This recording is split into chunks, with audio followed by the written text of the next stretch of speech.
Airstream song, cruising to the campsite singing our song. Airstream song, we are the Airstream nerds.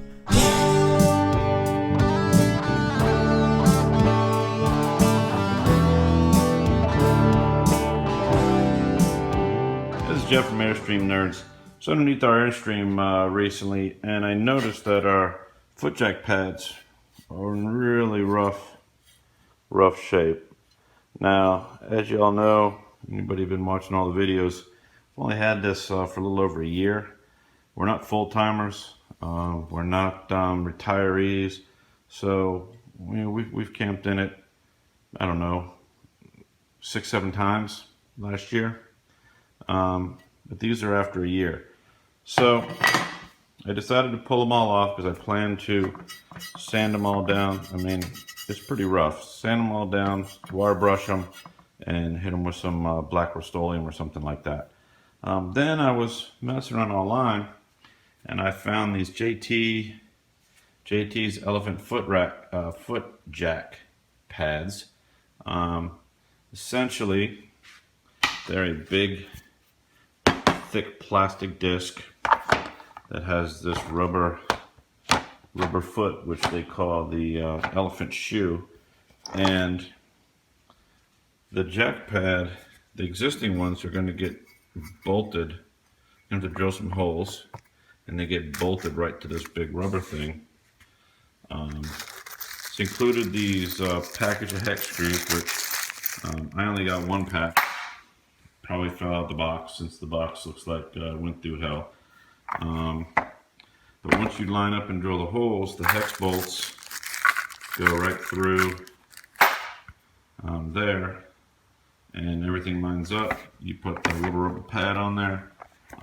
They don't weigh that much, maybe, I don't know, quarter pound, half a pound each, but they're much larger footprint than what you had before, and they look a hell of a lot nicer, especially once I paint these things up.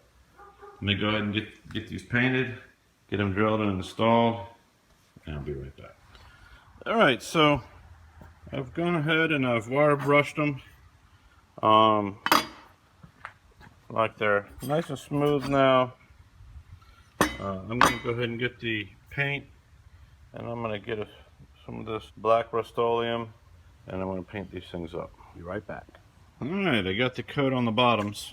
Used some Rust-Oleum flat black for the bottoms. They're going to go against the plastic on the feet anyway, but I just wanted to make sure I got put a couple of light coats on. The other side, I got leftover spray paint from a bunch of different projects, so I've got some textured stuff that I used on a light post side of my old house. I'm going to use that on the top side, just to give it a little more of a textured look. It'll look nicer than just painting it flat black.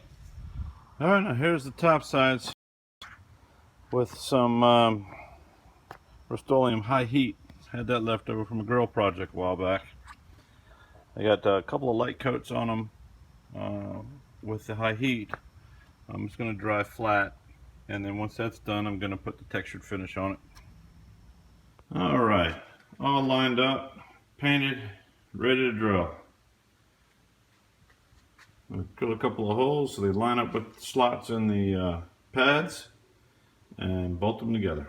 So I finally got the hardware together. I actually went and bought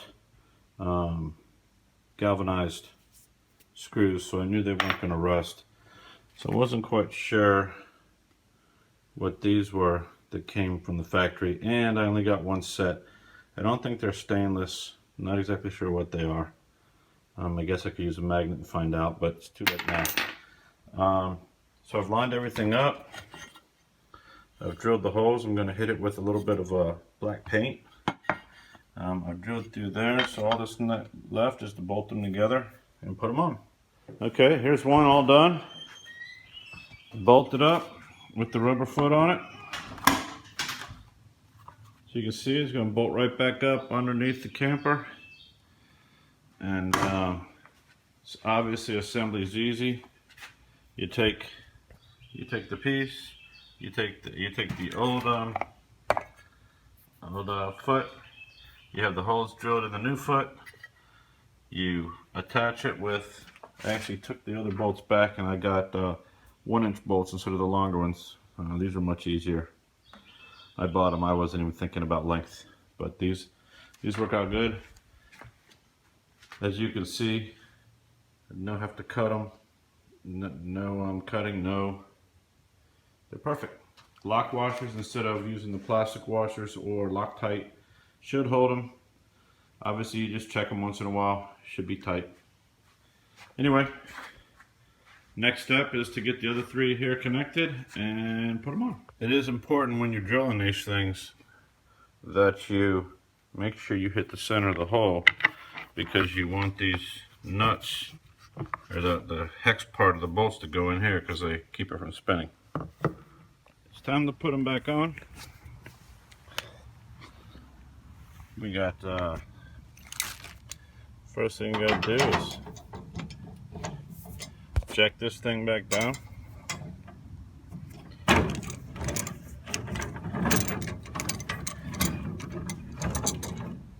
So it's coming back down long enough. Then take one of these rubber spacers with the nut and the bolt. Drop it back on here, put the nut through it, and bolt it back together. So there we go. We got one of these on. The rubber bushings in there. The nut and everything's tight. Pivots. So now I'm gonna crank it back up.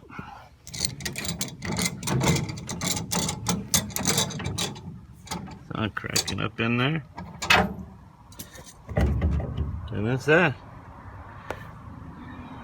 Do the other 3 and I think we're in good shape. Well, let's crank this thing all the way down.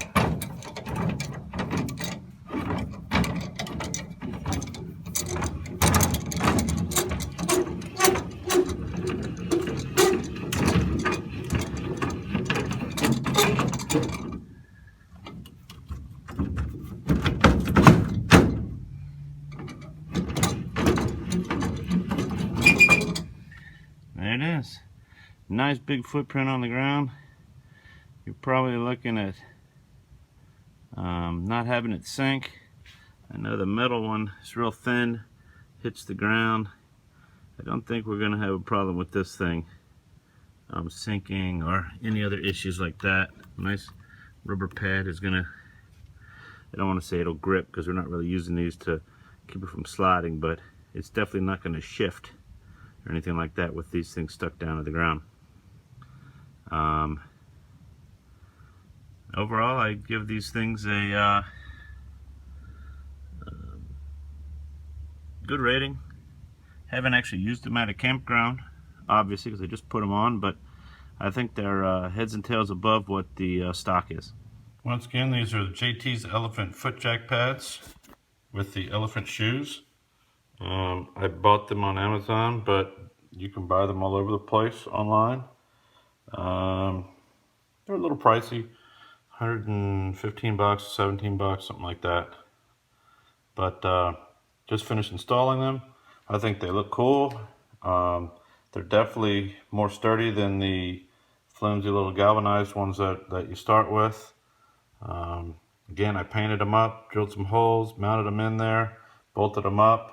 If I didn't have to wait for the hardware to arrive, probably, and also the paint to dry. If you're not going to paint your old shoes, you're probably looking at about a 15-minute install for each one at the most, from taking it off to putting it on. Again, I rate these very highly. They're not a necessary item, but they certainly are a nice addition to our Airstream.